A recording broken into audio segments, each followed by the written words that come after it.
Hello, welcome to the Learn English Lab. Today's podcast, Advanced English Listening Practice topic name is Why Social Health is Key to Happiness and Longevity. Welcome to the deep dive. Today we're embarking on something pretty universal, that quest for the good life. But it's interesting how narrowly we often define that quest, isn't it? Mm-hmm.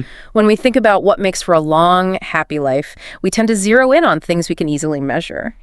Tracking our diet, hitting fitness goals, maybe securing our finances, climbing the career ladder. Right, the tangible stuff. Exactly. We get sort of obsessed with the visible parts of our lives, like the walls and the roof of a house. That's a really great analogy. Yeah. Because it perfectly highlights what so many of us miss. Mm-hmm. We spend so much energy reinforcing those external visible things that we completely neglect the critical unseen architecture underneath. Yeah. The internal structure, the wiring, the support beams that really determined if the whole thing stands strong. The hidden foundation. Precisely. Yeah. When we're talking about human well-being, that unseen essential architecture, well, that's social health. Right. And it's crucial, I think, for listeners to understand when we say social health, we're starting a deep dive into something much more complex, much more scientifically solid than just, being outgoing or having tons of casual friends. Absolutely. It's this silent, powerful force. So that's our mission today, right? To really explore this. Yes. Our goal is to thoroughly unpack this silent force human connection. Because according to decades of really high-level scientific research, it's arguably the most fundamental piece of our well-being, our longevity, even our body's defenses. We want to show very specifically that this isn't about being popular or forcing connections. It's about the quality, the variety, and importantly, the reliability of the connections you actually maintain. Quality, variety, reliability. Okay. Yeah. This deep dive is going to uncover exactly how this social architecture buffers us against stress, how it gives us real purpose, and how, quite literally, the science shows it dictates how long and how happily we get to live. Okay, let's definitely unpack that with some precision then. When we talk about social health, we need a good working definition, something that moves us past that common myth, right? The idea that just being popular or having thousands of followers online equals genuine well-being. Oh, absolutely. So what are the real components? What makes up strong social health? That myth that more friends equals more happiness is, it's incredibly misleading. And it's partly fueled, I think, by our modern social platforms. Formally, social health is defined by both the quality and the quantity of your interpersonal relationships. But crucially, it's also about the resulting, subjective sense of belonging, support, and deep connection you feel because of them. So it's not just counting heads. Not at all. The real gold standard, the thing that actually predicts your biological and psychological outcomes, isn't the sheer number of people you know. It's the depth and the reliability of those specific ties. Quality is key. Okay, quality is key. So if it's not just one big group of friends, how should listeners start thinking about this? You mentioned layers. Are there different types of connections that matter? Our analysis suggests it's not just one kind, but maybe a mix. That's a crucial insight, yes. You need to think of your social life less like a flat landscape and more like a vibrant ecosystem. Built-in concentric circle. Concentric circles, okay. Yeah, and each circle provides a distinct and totally necessary form of support. If one of those layers is weak or missing, the whole system loses its resilience. So what's at the very center? The core? At the very core, you find the intimate connections. This is the absolute bedrock, the deep foundation of trust and vulnerability. We're talking about romantic partners, maybe immediate family members you're very close to, or perhaps just one or two lifelong best friends. The inner circle. Exactly. The purpose here is unconditional acceptance, profound emotional security. These are the people who know your deepest stuff, your vulnerabilities, your hopes. They're the ones you can call at 3 a.m. without a second thought when a real crisis hits. Right. They absorb the biggest shocks. They provide that core sense of being truly seen and understood. Without this bedrock, honestly, everything else feels a bit shaky, a bit superficial. Okay, that makes sense. So moving out from that very protected inner circle, what's the next layer? That's where we find the relational connections. This layer is, It's broader and more functional, you could say. It includes good friends, maybe some extended family, colleagues you get along with, community members, neighbors. People you interact with more regularly, maybe? Yes, exactly. These ties are vital for companionship, for shared activities, for practical help, and just for that daily sort of lower stakes engagement. They give you that sense of shared experience, validation for your everyday life, immediate logistical support. Yeah. The friend who can watch your cat, or the colleague you trust for advice on a work thing. Got it. Not the 3 a.m. call people necessarily, but essential for daily life. Right. You might not share your absolute deepest secrets, but they are essential for weaving you into the fabric of daily life and stopping that day-to-day feeling of isolation. Okay, inner circle, relational circle. And you mentioned a third layer.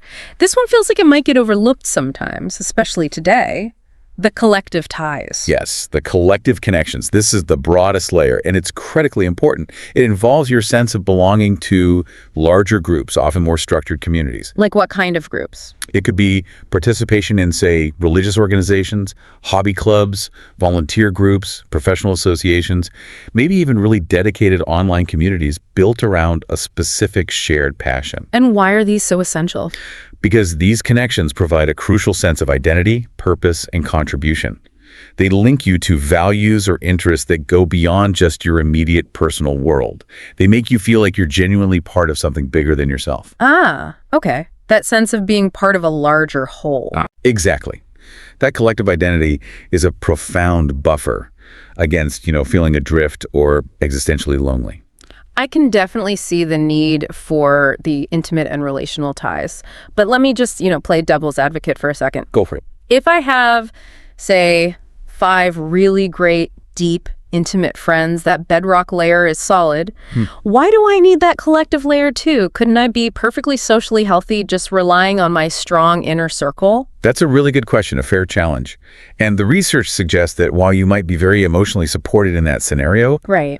you'd likely still be missing a critical psychological piece, that sense of transcendence and broader purpose. Okay, explain that difference. Well, the intimate layer validates your personal life, your individual experiences. The collective layer validates your identity and your values within a larger context. When you volunteer or join a community choir or whatever it is, you're engaging in what psychologists call generativity, contributing to something beyond yourself, maybe the next generation or a cause you believe in. Ah, generativity. Okay. And that feeling of being needed by a community, not just by 1 or 2 individuals, turns out to be one of the most reliable paths to sustained happiness and resilience, especially as we get older. So it's the blend that's important. It's absolutely the blend. A truly healthy social life needs that mix. Deep trust from the intimate layer, daily functioning and companionship from the relational layer, and that sense of transcending purpose from the collective layer. It sounds like this isn't something you just achieve once then. It needs constant attention. That is the pivotal realization. Social health isn't like buying something and owning it. It's much more like tending a sophisticated garden. A garden, I like that. Yeah, because healthy relationships demand ongoing care, real investment of time, and frankly, radical empathy. You have to keep showing up. And crucially, the health we're talking about requires robust reciprocity. Reciprocity, meaning give and take. Exactly. True social health isn't passive. It operates on a two-way street. It means being able to comfortably receive support when you need it, but just as importantly, actively offering it to others. When you contribute to someone else's well-being, you fundamentally enhance your own. That cycle of giving and receiving is the engine that keeps social flourishing going. Okay, before we dive into the really hard science behind this, let's make sure we draw a clear line for the listener. There's a difference between having poor social health and just feeling lonely, right? People often mix those up. Yes, this is a vital distinction to make. Loneliness is subjective. It's a feeling, often quite distressing. Right, the feeling. It's the perceived gap, the social deficit, the difference between the connections you want and the connections you actually have. You feel lonely when your desire for companionship isn't being met. Okay, so loneliness is the gap. What's social health then? Social health, on the other hand, is more of a measurable, proactive state. It's the state of having meaningful, strong, satisfying ties. And here's the key. You can be physically alone, enjoying solitude, and not feel lonely at all if your existing connections are robust and fulfilling. Right. You can be alone but not lonely. Exactly. And conversely, you could be surrounded by people, maybe at a busy job or in a huge family gathering, and still feel profoundly emotionally isolated, deeply lonely, because those connections lack depth or reciprocity or real meaning. That makes sense. It's about the quality again. It always comes back to quality. The science is clear. Optimal social health is defined by feeling connected and supported, not just by whether people are physically around you or not. Okay, that distinction sets us up perfectly for the next part, the scientific proof. Because now we're moving beyond definitions in psychology into physiology, into biology. And the research here, as you said, is pretty overwhelming. Social health isn't just a nice to have, it's a powerful predictor of how long and how well we live, right up there with things we take really seriously, like blood pressure or whether someone smokes. The data is absolutely definitive, and honestly, it's quite humbling when you look at it. For decades, medicine really focused hard on the big three determinants: diet, smoking, physical fitness. The usual suspects. The usual suspects, exactly. And while those are still undeniably critical, the science now forces us to add a fourth pillar, one that's of equal, maybe even greater importance: the quality and strength of our social connections. A fourth pillar, wow. Yeah, this fourth factor is now scientifically recognized as an equally, if not sometimes more, powerful predictor of longevity and overall health outcomes than the others. And when we talk about the science, the real gold standard study here is the Harvard study of adult development, isn't it? I mean, that's just an incredible undertaking, tracking people for, how long is it now? It's unparalleled. It's been running for over 80 years now. 80 years. Yes, spanning 8 decades and now tracking multiple generations. It started with 2 groups of men, then later brought in their spouses, and now their children and grandchildren. Amazing. It provides this immense, invaluable body of longitudinal data, and the clearest, most powerful message to come out of all that data, according to the study's own directors. Well, it's startlingly simple. What is it? Good relationships keep us happier and healthier. Full stop. That's it? That's the headline. They are the single greatest predictor of life satisfaction and physical well-being across the entire lifespan. More than money, more than fame, more than cholesterol levels at midlife. Wow. And the flip side of that, what about people who don't have those good relationships? What did the study find about isolation? The flip side, the cost of social deprivation was equally stark. The Harvard researchers found that isolation carries a really severe price tag, paid directly in years of health and life. How so? The price of what they called toxic isolation is alarmingly high. They saw a clear pattern. People who reported feeling more isolated than they wanted to be started showing health declines much earlier, often in midlife. Earlier decline? Like what? Their cognitive functions, like memory, started to diminish sooner. And statistically, they lived shorter lives overall. The conclusion was that isolation actively accelerates the aging process and physical decay throughout the body. That's sobering. But the study also had a really important nuance, didn't it? It wasn't just about being in a relationship. It challenged that idea that just getting married, for instance, is the answer. Yes, this is perhaps one of the most critical caveats from the study.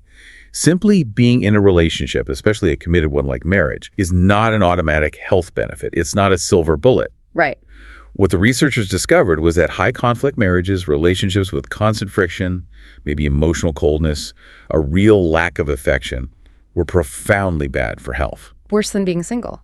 The data strongly suggested that living in that state of continuous relational stress, like in a really toxic marriage, was arguably worse for long-term health outcomes than choosing to get divorced and perhaps living alone. Wow. So the takeaway is, warm, supportive relationships are incredibly protective. But a chronically toxic relationship environment is actively destructive to your physical health. Quality over status every time. That finding really drives home the point that our relationships don't just affect our mood, they directly translate into physical risk. Which brings us perfectly to the next big question, maybe the most fascinating part. The biological mechanisms. How exactly does a supportive chat translate into a healthier heart?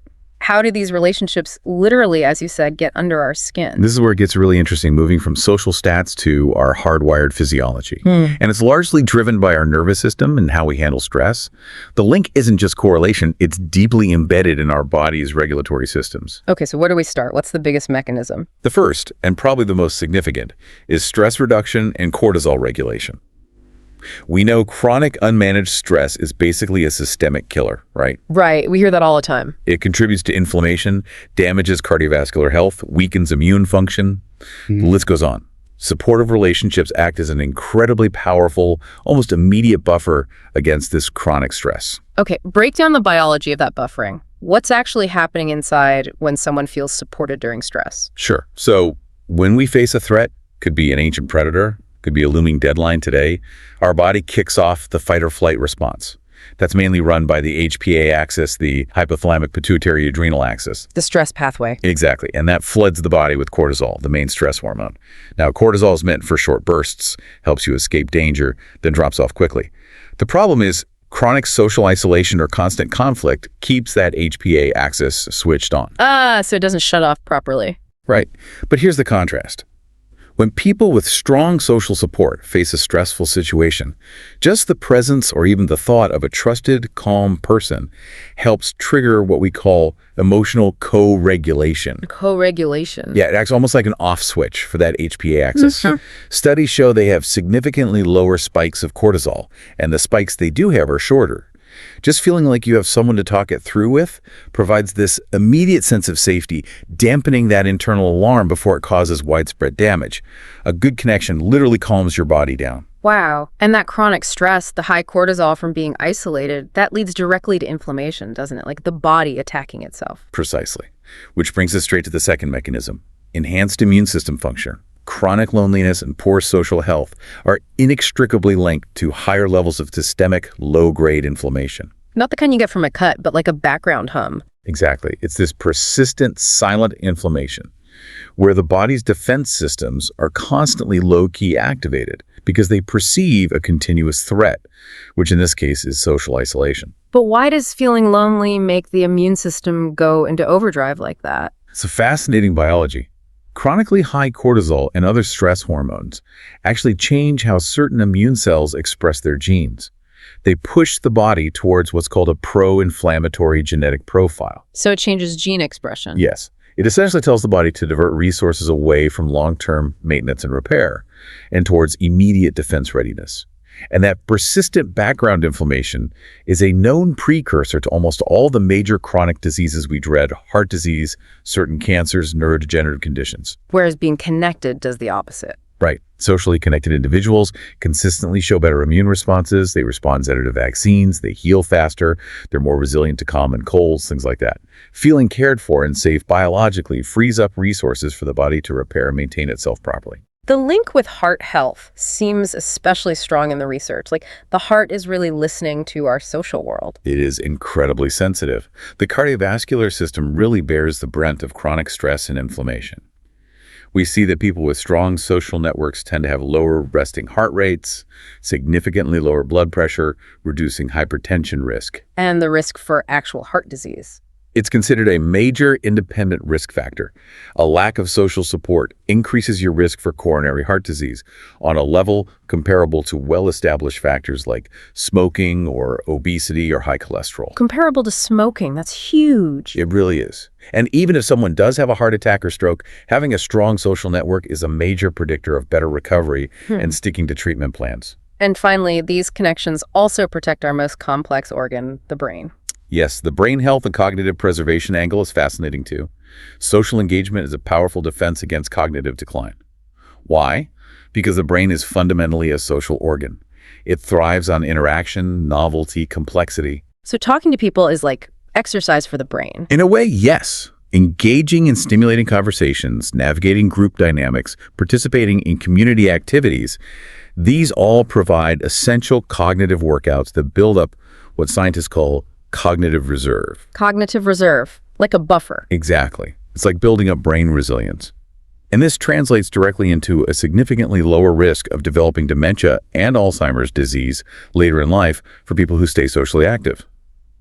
Isolation, on the other hand, essentially starves the brain of that necessary stimulation.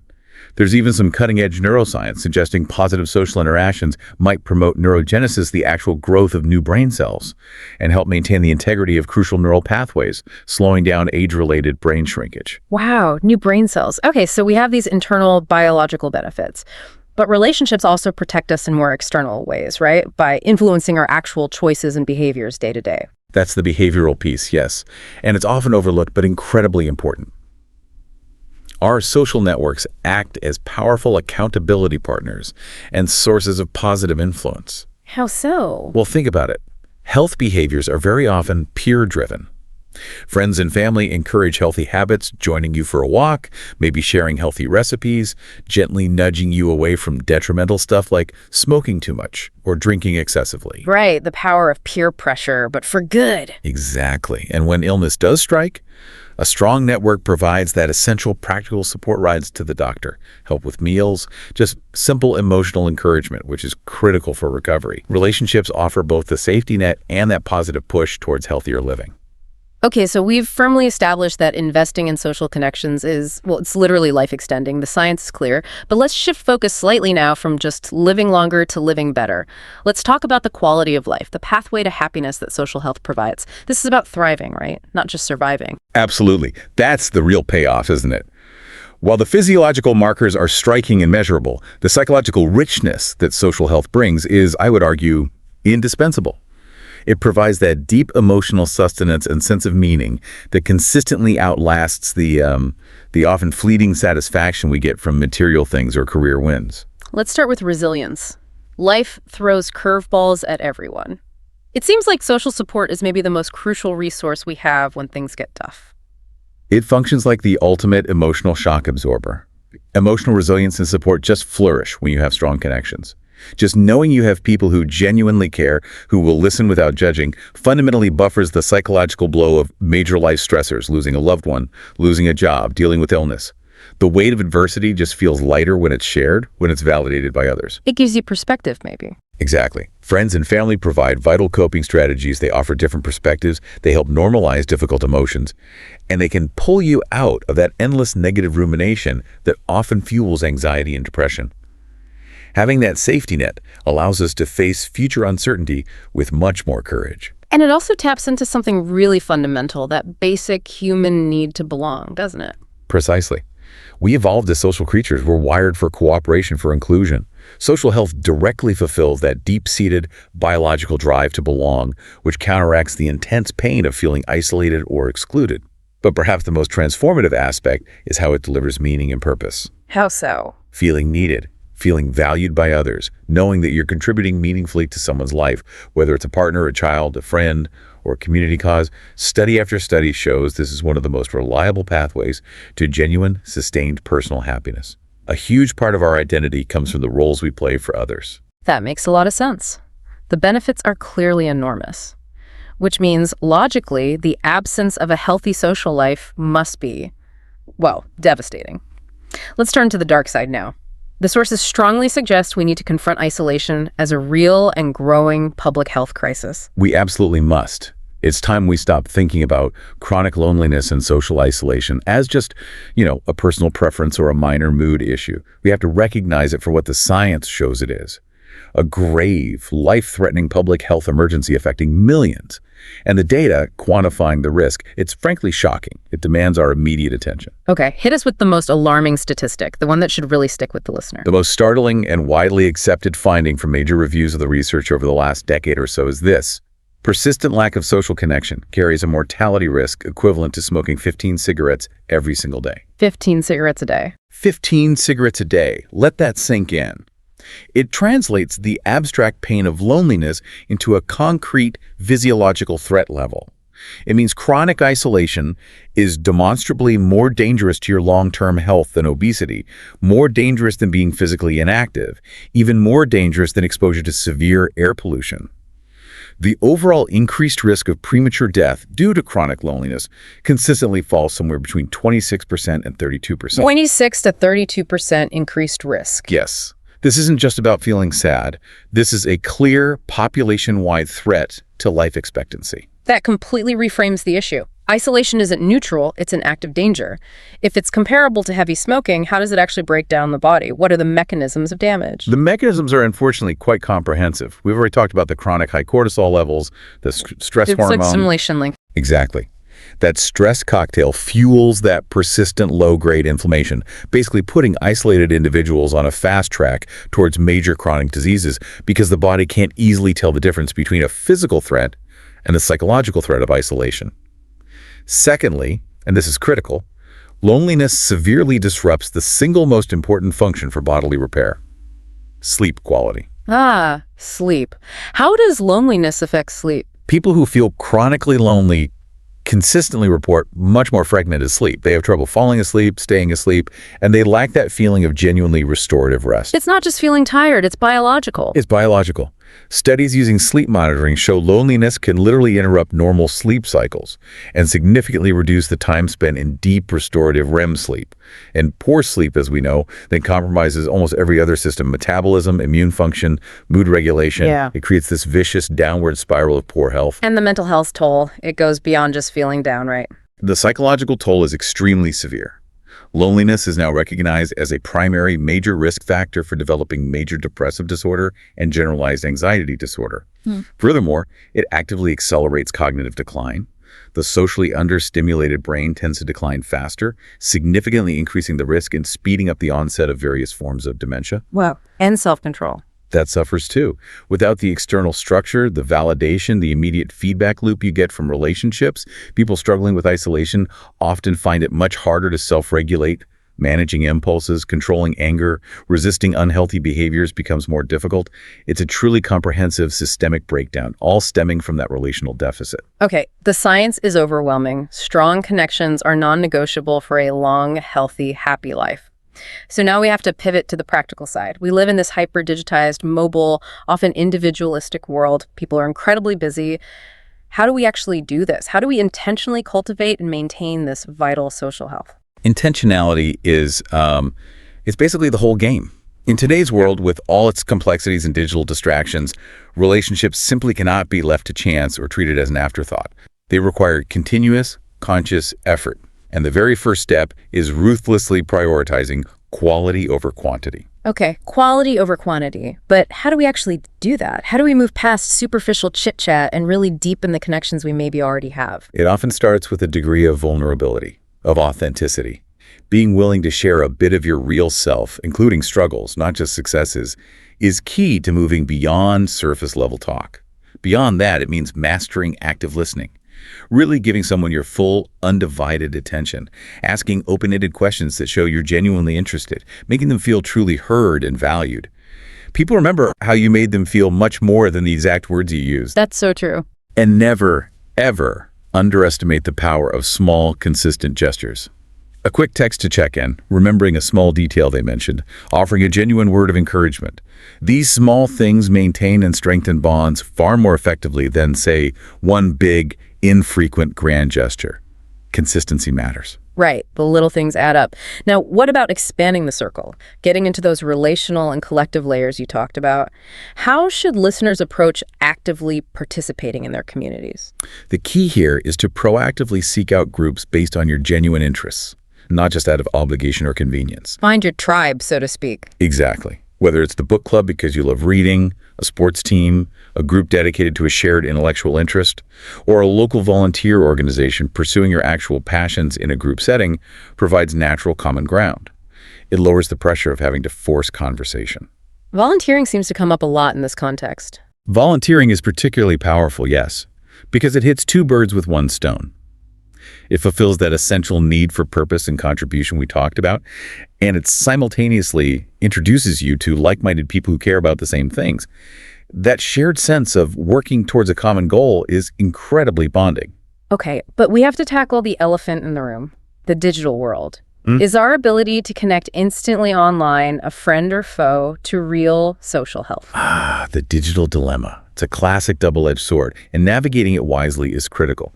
Ideally, digital tools should be used primarily to maintain existing connections, especially long-distance ones keeping up with family who moved away or old friends scattered across the globe, and maybe to facilitate meeting up in person. Just use it as a bridge, not a replacement. Precisely.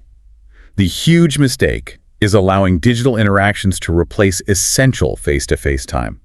That in-person connection is vital for the nervous system co-regulation we discussed, the stuff that actually lowers cortisol and provides those deep biological benefits. You don't get that from a text message. And furthermore, we have to be incredibly mindful of the comparison culture that's just baked into most social media. Right, the endless highlight reels. Exactly. Constantly scrolling through curated, idealized versions of other people's lives inevitably triggers upward social comparison. It makes us feel inadequate, like our own messy, real lives fall short. And paradoxically, this can significantly increase feelings of loneliness, even when you're technically connected online. So being mindful of usage is key. Consciously limiting passive scrolling and focusing on using tools for genuine interaction is really an act of relational self-care these days. Okay, let's address some specific barriers listeners might face. Probably the most common one today is just feeling overwhelmed, too busy. I'm too busy. It's become the default excuse, hasn't it? And it's actively damaging our social health across the board.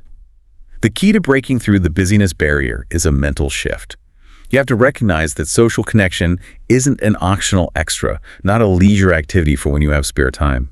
It is an essential physiological necessity, like sleep or nutrition. So schedule it, like a meeting. Absolutely. Treat it like a critical appointment. Put it in your calendar. Protect that time. We also strongly advocate for activity bundling. Look for ways to combine necessary tasks with social time. Like walking with a friend instead of alone on a treadmill. Exactly. Or cooking dinner with a neighbor instead of both cooking separately. Catch up on phone calls during your commute instead of just listening to music. Leverage those micro connections too. Even a quick, focused 15-minute coffee break or phone call can be enough to keep a connection warm if it's consistent. Okay, what about internal barriers? For listeners who struggle with shyness or social anxiety, the fear of rejection can feel overwhelming. That's a huge internal hurdle, for sure. The fear of being judged or saying the wrong thing or just being awkward, it's very real and also leads people to avoid social situations altogether, which sadly just reinforces the isolation. So how do you overcome that fear? The most effective strategy is usually to start small and build momentum incrementally. Begin with really low-stakes interactions. Like what? Like making eye contact and offering a genuine smile to a stranger. Maybe a brief comment about the weather to the cashier.